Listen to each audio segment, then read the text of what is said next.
Yeah. Started doing my flips September 2018. And at that time, I realized there's a lot of information from the television shows, some of the gurus, that just wasn't accurate. Or I felt like they weren't painting a clear picture. And so it got in my mind, I would like to do videos about real estate. Hey, this isn't as it seems. Or the flip or flop TV shows, they're not showing you all the details.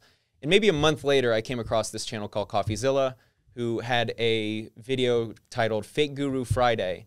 And he detailed people that were doing advertising, kind of shady advertising, some of these gurus, the big gurus you've heard about, and that sparked within me. I'd love to do a very objective look at a lot of these big names on social media.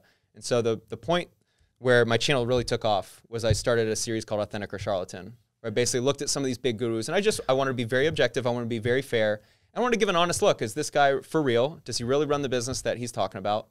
What's his background?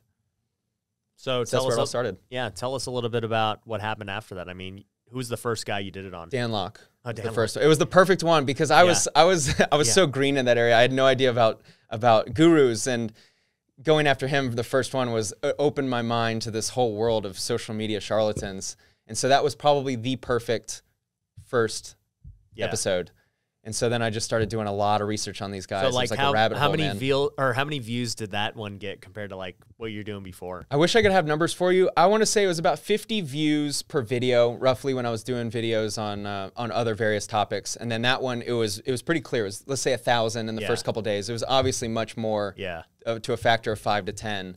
And then I did one a week later because I had to ride. I was riding the bus the whole week, so I couldn't make a video during the week because I was getting home so late. Because I would ride the bus to the gym, then I'd have to walk home, and so like I'm not getting home till like 10 o'clock. So I'd research all week, and then I'd make the video Saturday, Sunday. So I was only doing one a week. Well, anyway, I did Robert Kiyosaki second, and so it was very clear the first couple episodes that maybe 500, 1,000, 2,000, 5,000, but the growth was clear. Right. Is that when you look back and go, oh, that first episode's still growing.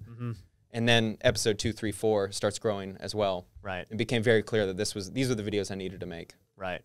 So tell me a little bit, is Robert Kiyosaki legit or not? I didn't see that one. He is like most of these gurus. It's very nuanced, and that's what I try to do with my videos. I don't look at, my goal is not to ruin someone's reputation. So a guy like Kiyosaki was an author. Right. Partially made up story. Everyone loves him. Yeah. Great. He's very, very great for a lot of people's intro into real estate investing or into starting a business, whatever. He's awesome with that. Right.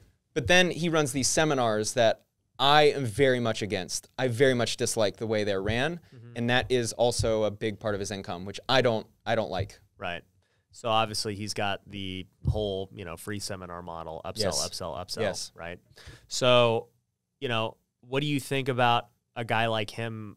I mean, what was your take on the video? I mean, at the end of the day, like, was that it? Like, hey, he's great. He had a book, and then he transitioned to this. We don't like it so much.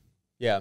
I don't like labeling people, so I don't want to look at you and go, you're just a real estate investor, because you're a lot more than that. You're all humans have like a lot going on for them. They're very diverse, and so a guy like that, I'm not going to sit there and go, he's a charlatan. I try not to do that, and so I try to educate in the videos. But what about Dan Lok? Dan Lok is a charlatan. Okay, I'll label him. Yeah, he's a charlatan. So if I'm researching someone for 2 days, and I've gotten pretty good at it. I know where to look. I go down every rabbit hole. So if I see a connection, they did a video with this person, I'm Googling that, and I'm just doing a lot of background research. I'm also pretty good about figuring out where to look, what interviews matter, what videos to watch. I'm always thinking of a theme as well, and so that's probably the hardest part. So if I were to research you, I would watch the videos and then try to come up, what's the central theme to this guy? I always try to have that in each video, and I consume everything. How many hours are you putting into like a Kiyosaki or a Dan Lok video? Like, that was a full week.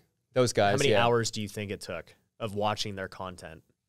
Probably at least 30 or 40 hours. That's insane. Which is funny. One of the comments that very few comments bother me, but some of the comments that bother me, like, you don't know that guy. I'm like, sure? I know that guy better than 99.9%. Because I know this sounds weird, but when I research someone, I want to know what they think. I put myself in their shoes. What are they talking about? You remind me of like an author. When an author is doing a biography, they'll sit there for a long time. Or investigative journalist in a way. Yeah. Right. If you're going from the more exposed type, let me find something that they don't know about. Now I've kind of transitioned a little away from that because some of those videos are a little negative. I don't like the idea of like, let me poke and prod. Let me look into your life. Let me find something that no one wants to know about, or no one knows about that's kind of exposed. Right.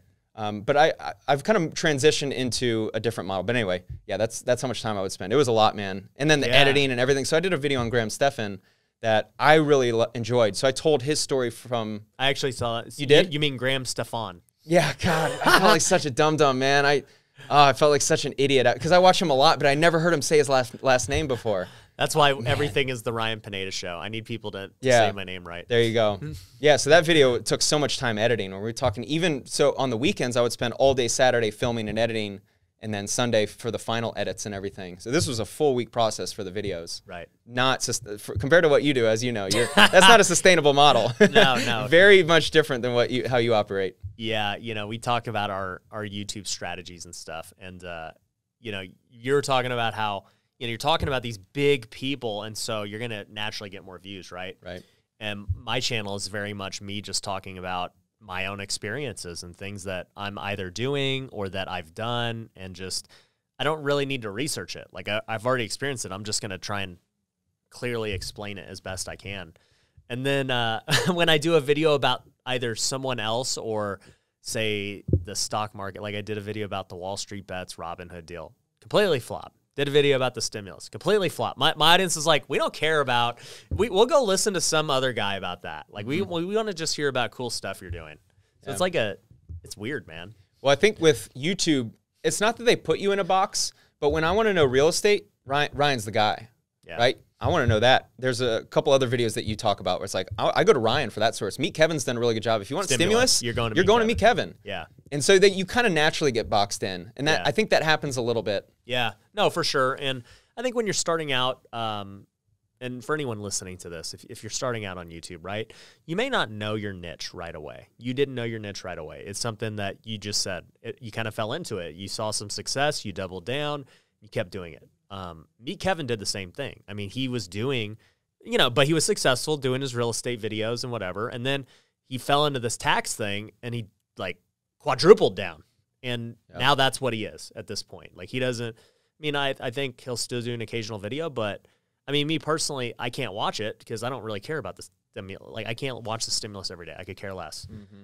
But he has a different audience now. He lost a big part of his audience who followed him originally, but he gained obviously a much bigger one that he's fine with, and he enjoys it. So it's not like it really even matters to him. So my point is to the new creators, you can start off doing something and shift, because it either works better or maybe you're at a different season in your life. You enjoy it. On a more macro level, you were a couch flipper for a while. Then you flipped houses. Yeah. Now you weren't even on social media. So even you, on a more macro level, you've transitioned. You've done different things. Oh, 100%, man. I mean, and even like it was a baseball player before all of that, And so it's just this slowly evolving thing where it's like now people know me for, still real estate, obviously. But, dude, most of my consultations at this point are all social media based or business in general based. How do I incorporate social media into my business, get more leads, all that stuff? And it's like, never would I have thought, oh man, like I'm going to be the social media business expert and teach you guys how to, create content to generate leads for your business. Like that was never my intention. Yeah. Thanks for watching that clip from the Ryan Pineda Show. If you want to see the full interview, you can actually find it in the link below. Make sure you also subscribed on both YouTube and Apple Podcast.